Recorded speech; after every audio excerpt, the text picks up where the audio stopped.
Take two. Welcome to Easy to Read Deep Thoughts. My name is Jonathan Geyer, and my special guest is Andrew Crapushitz. And holy cow, we just went through this introduction just a moment ago, and then I realized it's not recording. So this is take. Oh my gosh, that is an ironic introduction to what I said before. I'm just going to dive right into it. So a moment ago, I was describing how this is how Andrew and I got to know each other. He was the first, RedBalloon was the first company that I introduced, that I presented my algorithm to. It's an epic story. I just bombed.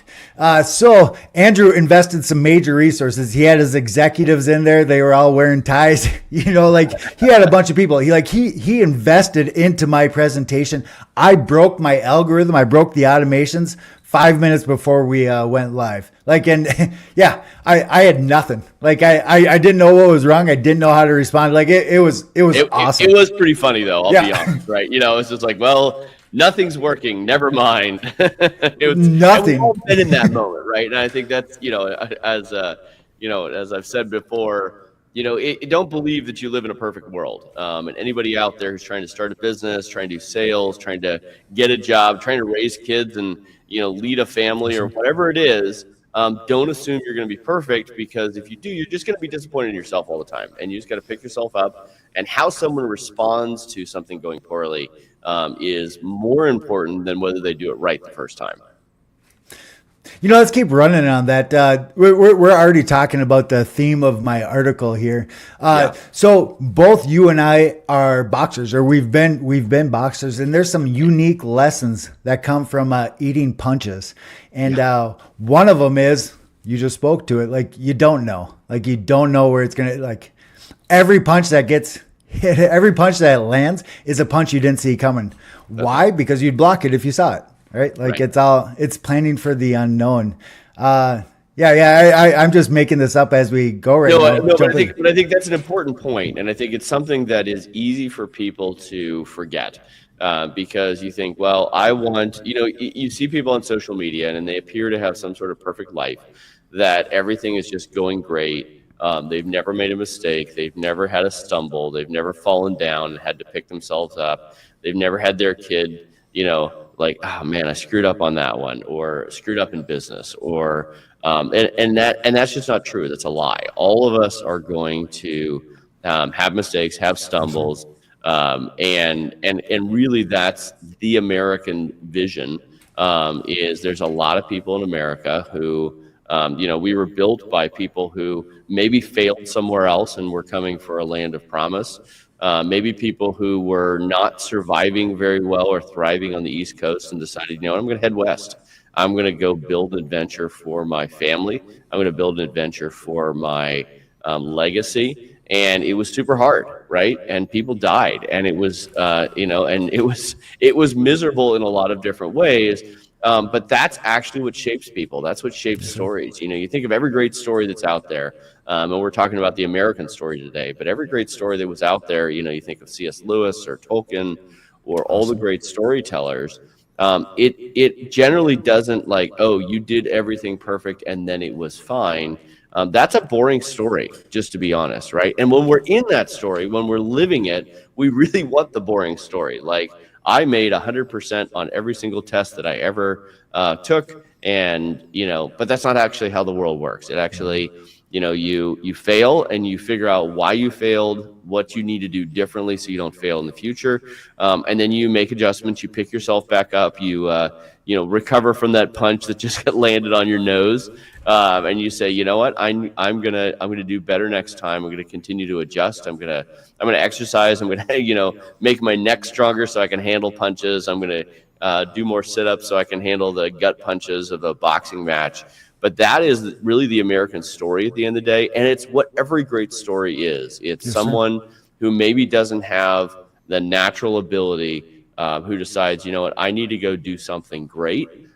They fail at it initially, and then it's that moment, right? It's that moment where you say, okay, I just failed. What am I going to do? How am I going to respond? I can either respond by saying, this is just not my thing, I'm going to walk away. And I've seen plenty of people do that, unfortunately. Cry. Right? Cry. Or you can say, okay, I was put on this planet for a reason. I've got work to do, and I am not just going to go limp and sit on the couch and watch sports and drink beer the rest of my life. I need to go out and do great things. And Jonathan, you know this. This is part of my story. I was fired from my CEO position at a large tech company. It was a great job. I made a ton of money. I really enjoyed my job. I love the people I worked with. I love the customers. I love what we were doing. And my board was basically like, you need to walk away from who you are, from your values, or you're simply not going to be allowed to continue to run this business. And I'm like, I can't walk away from my values. And so I got kicked out of the business that I really loved. And like, that was a moment I could have decided, you know what, I've got enough money. I'm just going to play golf and ride off in the sunset. No one will ever know what's going on with Andrew Crabshett's, which is fine. It's not about me.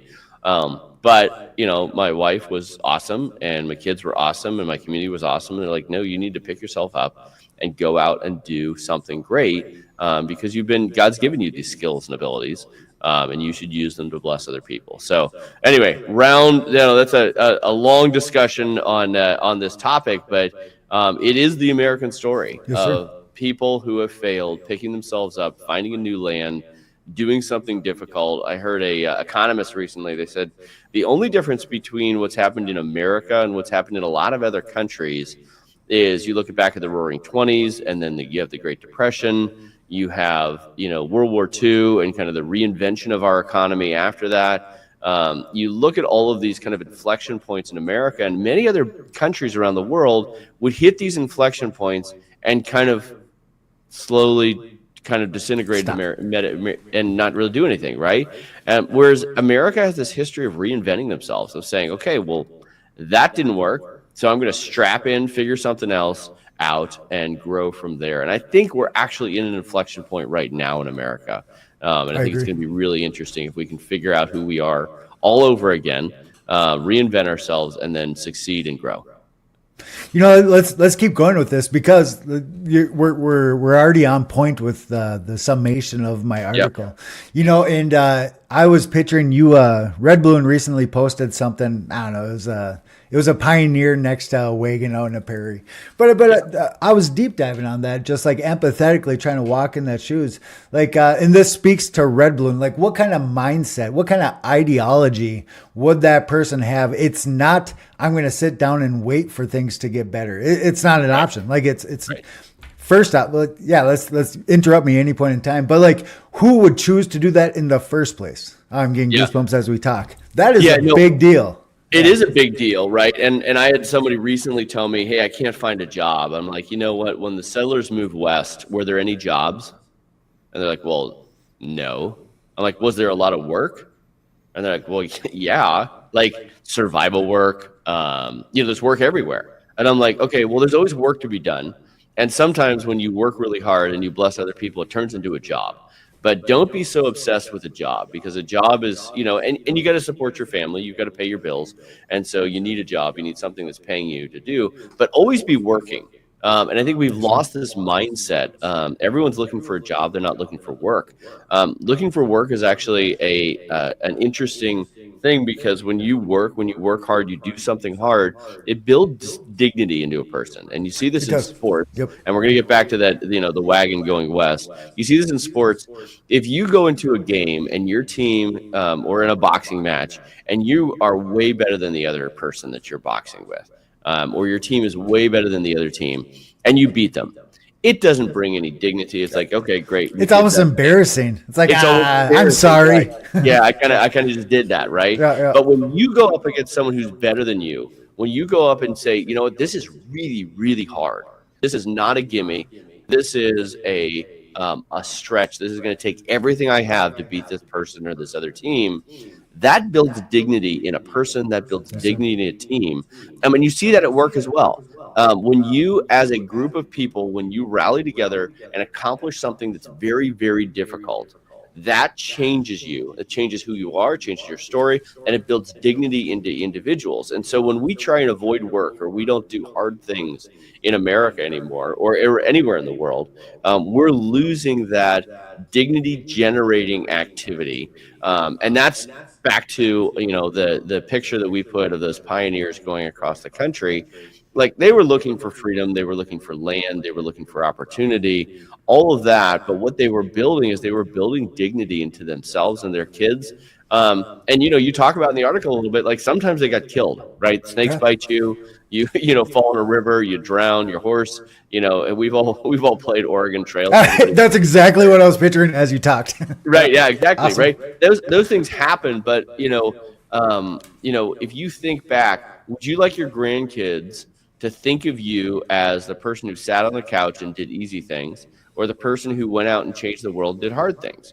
And it's like, well, of course I want the latter, but you have to go do them, right? And in the moment, they're not pleasant, right? I'm sure when you're on that Oregon Trail and you're trying to ford a river with your kids and your wagon and nothing's going right, it's like, what am I doing? This is miserable. But that's how you succeed. You go out and you do hard things, you pick yourself back up, and you go after it. So, and that's really the message that we want to give at RedBalloon. We want to have people, do hard things, succeed or not, sometimes fail, and then go out and pick themselves back up and do it again, and then go be successful and do great things.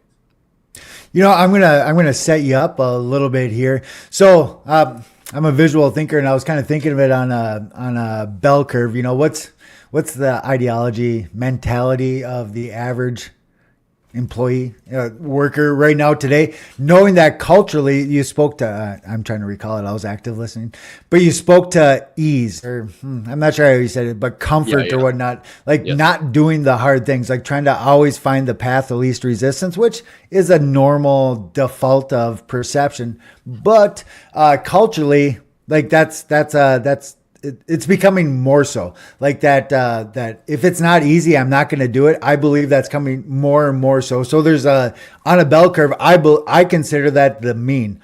Doing hard things because they're hard is not the mean. It's an outlier, right? Yep. So and I'm setting up RedBalloon here. You're not going for the mean. You're not going for that person. Your entire brand is set up towards those more unique, the more rare, the diamonds in the rough type of employees, eh? Yes, that's exactly right. When you're an employer, and we all know this, right? You talk to a CEO of a company, and they always say, "My people are my most important asset." I'm like, okay, do you really believe that? Is that true? And in their heart of hearts, they do believe that, because your people are the ones who are going to interface with your customers, who are going to innovate, who are going to do great things for your organization. And if you have people who are not aligned with what you're trying to accomplish, then they're actually just a traitor within your midst, right? And look, you don't have everyone, not everybody has to totally agree on things. In fact, we encourage people, like, find people with, diverse ideas, diverse point of view, diverse experience. That actually builds innovation within your team, because you're not just all lockstep thinking exactly the same way. Yes, man. But you do need to not hire. That's a double negative. Anyway, you need to hire people who actually think what you're trying to accomplish globally is a good thing, right? They need to believe that capitalism is a good thing. They need to believe that what you are doing as an organization, as a company, is a positive good for the world. And if they're simply there to get a paycheck and they hate their job and they hate your company, then you are going to fail eventually. I don't know what it's going to look like or when it's going to look like. And that's just not what you want. And you're not going to have a joyful work environment, right? When and we all know that employee that you have to walk on eggshells around you. Oh my God. Right. And they get offended by every little thing. Like, nobody wants call the police. Like, yeah, right. Exactly. So that's what RedBalloon does. We help businesses find people who want to work. They're not just looking for a job. They're looking for work. And they're looking for work that's hard, that is builds dignity, as we talked about earlier. And they are going to build your culture, not tear it down. And so RedBalloon does this in a bunch of different ways. But if there's only one thing I want you to remember from this, is if you need to find a job where you can live and be free, that's what RedBalloon does. And if you're an employer and you want to grow your team with people who are awesome, then RedBalloon basically is the only solution out there to do that for you. And we do it in a bunch of different ways. And we have wild amount of success with thousands of employers. So you're not alone. And it's really, really fun. I like it. Oh my gosh, supporting that, observationally supporting that, like no discrete data required. Your brand, like you've leaned into this brand in every which possible way. So functionally speaking, there again, observationally, functionally speaking, what does that mean? That means that you're attracting that type of ideology. You're attracting that person. So when you promote that you have that, how could it not be true? Right? That's Because yeah, like it's got to No, be true. RedBalloon, we have over 150,000 unique visitors every single month, and most of Oh, those are nice. job seekers looking for opportunities to be free in the workplace. And these are people who want to work hard, right? They see it as not a job, they see it as work. They see it as something where they can support their family, they can build dignity, but they can drive value for the organization they're working for. They think capitalism is a good thing, and they are totally fine with you as the business owner actually making money. And when you have that mindset within your employee base, then you're in this amazing battle to try and outgive your employees, and your employees are trying to outgive you. And I think we've It's a gotten to this team. very confrontational mindset within the workplace today. But I think that we don't need to be there. We haven't been there for many years, except for the last couple of years. And all of my employees here at RedBalloon, and we've got quite a few employees because we do a lot of work for employers. All of them, like, you can leave anytime you want if you don't love this job, because we are doing great work. And when you lean into your brand values like that, you're just going to attract the right kind of people. We help a lot of employers build their employment brand.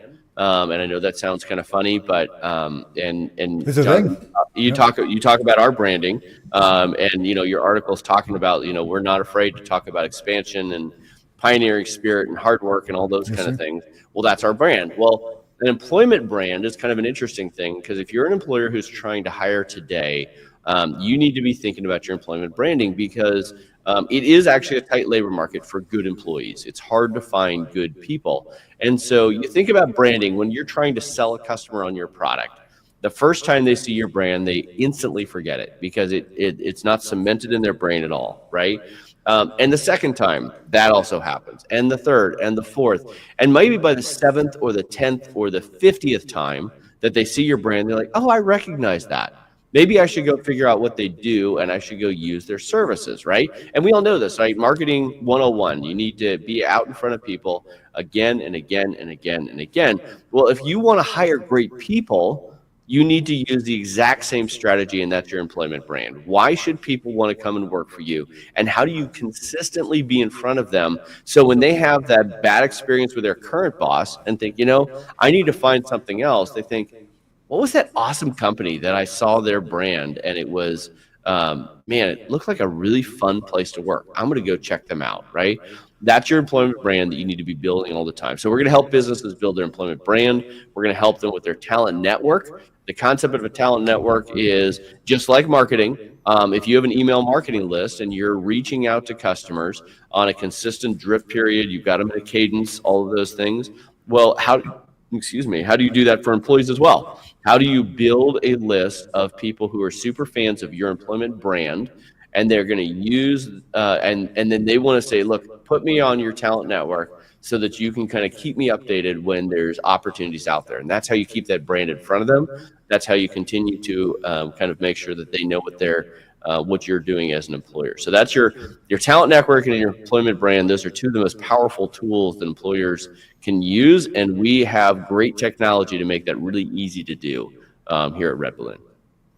Awesome. Do you know who Alex Ramosi is, or have you read any of I those books? do. Yes. Oh my God! So I've been geeking out on that guy for years Yeah. here, and I think you just spoke to that because you don't want to be a commodity, and if you're not leading with an employer brand, well, then it's going to be a paycheck, right? And that's empathetically walking in the candidate's shoes. Odds are they're only showing up to see how much they can make, and that's not what you want, because then that's where all the negatives come from, and all the whatever. So you're promoting. How does he say value? You're leading with the value instead Lead of with value.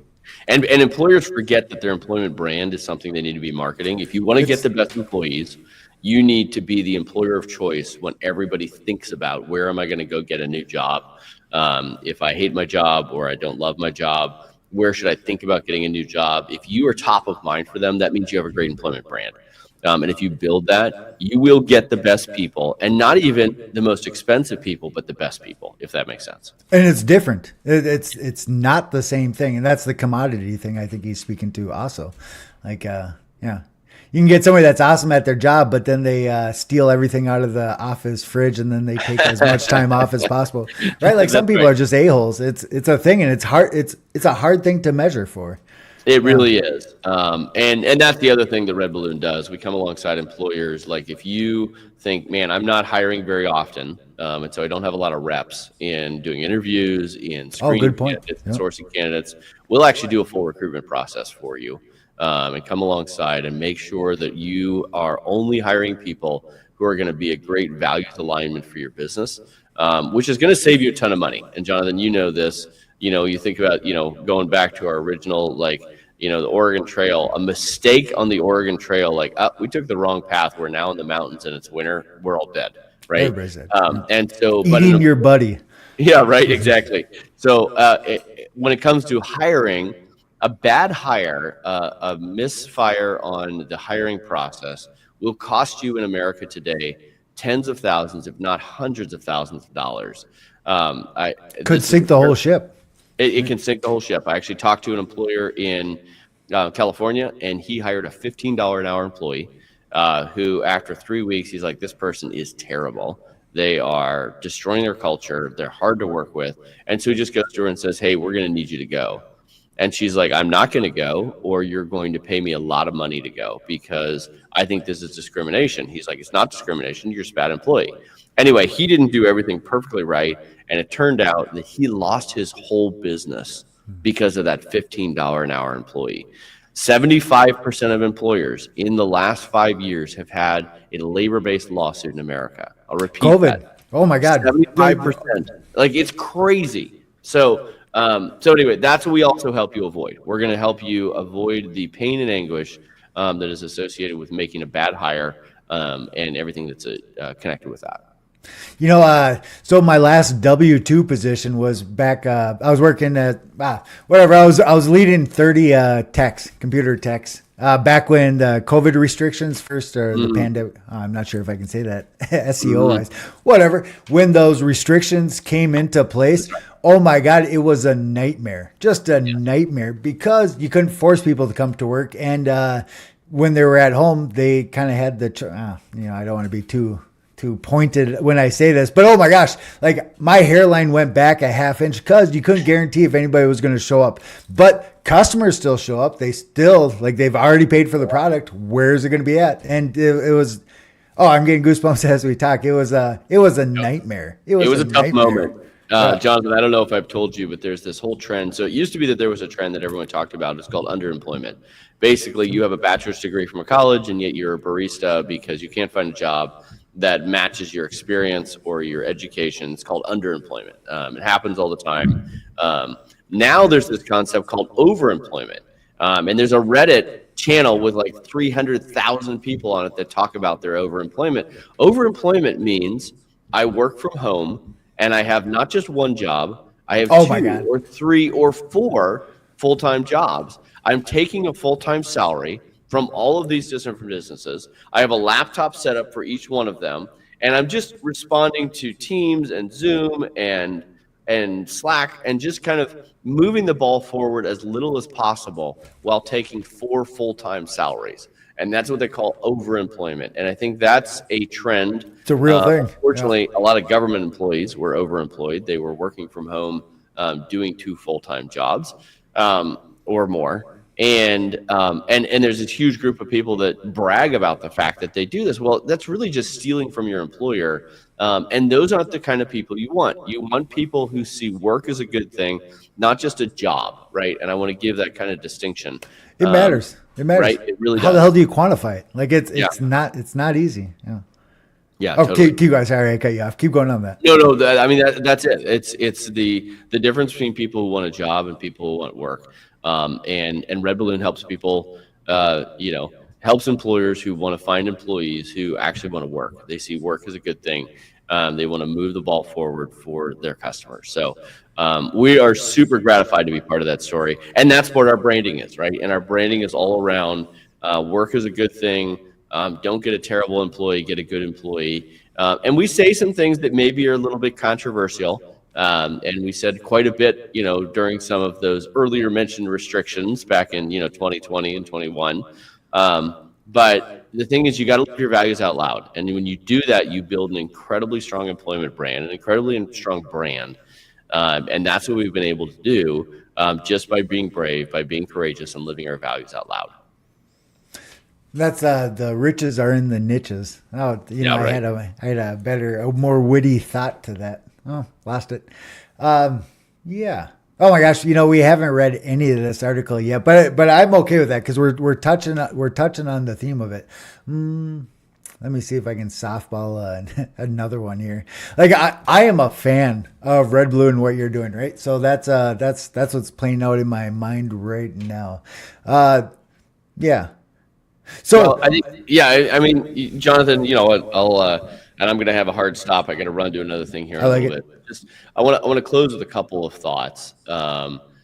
We have an opportunity in America, and we're kind of in this interesting moment in America, and that's part of the reason we're kind of in our branding at RedBalloon, leaning into the historic American work ethic, the historic American pioneering spirit, I noticed the that. historic American, drive to make things better, not just for yourself, but for other people, because we have a moment in America where we need to kind of rethink who we are.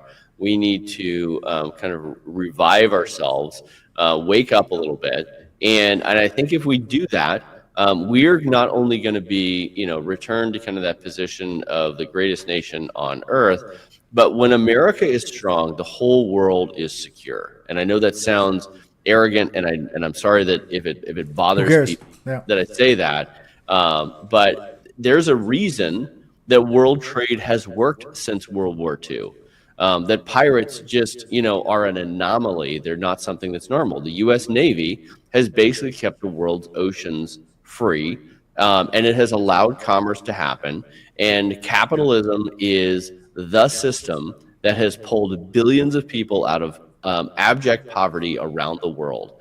And the free trade and the or at least a reasonable trade between countries all around the world generates wealth, and it allows for capitalism to thrive. And capitalism is the system that is allowing cities to build, is allowing farmers to be more efficient, is allowing for goods and services to pass around the world.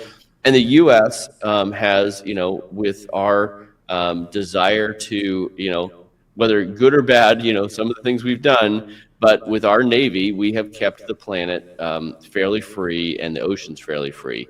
And what that has done is that has been a huge blessing for the whole world. And so if America can get their spending under control, if America can, kind of remember who they are and stop pushing on these ridiculous and silly things that have nothing to do with peace or prosperity, but instead the latest political correctness. If we can get back to what made America great in the first place and kind of reinvent ourselves yet again, then the planet will be blessed by that. And at the end of the day, Jonathan, you and I, 100 years from now, I hope we'll both be dead.